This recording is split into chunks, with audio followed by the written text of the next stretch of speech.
Hello, I'm Tony Perkins, President of the Family Research Council here in Washington, D.C. You may be asking yourself, how will same-sex marriage affect my family? Well, based on the evidence, everything changes when same-sex marriage becomes legal. If it is legalized, then it must be taught as normal, acceptable, and moral behavior in every public school. Don't believe me? It's already happened in Massachusetts. That means public schools in every grade, even kindergarten, must teach your children to accept same-sex marriage. This really confuses children. David, appreciate you and Tanya inviting us to come into your home. I've been looking forward to sitting down and talking to you about this because I think this is such an important story, and I think parents need to know what's happening in our schools. The beginning of 2005, our son Jacob was going into kindergarten, and he came home with a diversity book bag. And in the diversity book bag was a book entitled Who's in a Family by Robert Scutch, and that introduces children to same-sex households. Now, wait a minute, let me be clear. Your son is in kindergarten. Yes. And he was given a book about homosexuality and marriage? Yes. What was your first reaction when you saw this? When I saw the book, I was quite upset that they would couch this as diversity and include it in a diversity book bag and not give me notification that they were going to be introducing this topic of homosexual relationships and homosexual behavior and to my young 5-year-old child. I was very upset. I have the book right here.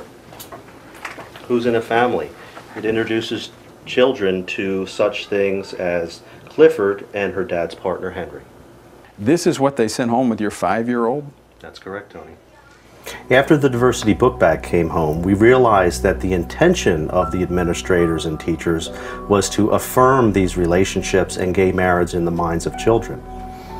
When we went into the school, what we requested is parental notification when these issues are brought up by adults within the school, and the option to opt our child out of this type of indoctrination. Said we didn't think, number one, it was appropriate to discuss that with our 5-year-old, and that if we ever felt it was necessary to have that discussion with our son, we would choose the timing and the manner in which to discuss it with him. And then she said, well, she had checked with the administrators and they had said that this was not a parental notification issue, and in fact that any adult in the school could discuss homosexual families and homosexual issues with our children. One of the reasons they give is they said same-sex marriage is legal in Massachusetts, therefore we can broach it anytime with your child. And when they are putting forward that it's equal, they're putting forward that it's a morally equal alternative and affirming it in the minds of children. Now, these are young, impressionable children, and they know very well that there are many parents that do not hold these beliefs. But irrespective of that, in an intolerant manner and in an aggressive manner, they are putting forward that we as parents do not even have the right to know what they're saying to our children.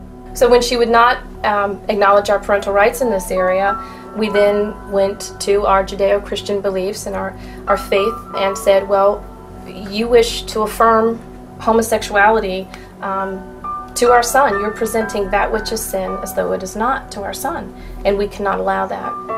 And at that point she reiterated, this is not a parental notification issue. It is our sacred duty as parents to guide our child. What they did and what they were doing at the point where they won't allow parental notification or the option to opt out is they were taking the parental role for themselves. And they had no tolerance for the notion that parents have the right to be the primary directors of the child's upbringing and moral education. And I said, I'm prepared to sit here all night until I see some form of accommodation as a parent. To make a long story short, the accommodation they gave was to put me in handcuffs and send me to jail. I couldn't believe that they were willing to arrest my husband because my husband and I just wanted parental notification. I was willing to see how far this administration would go in denying us our rights and squashing parental rights. and they were willing to handcuff a father and send him to jail. It was a 6x8 cell, filthy. But, you know, I felt I didn't have a choice at that point in order to fulfill my role and duty as a father.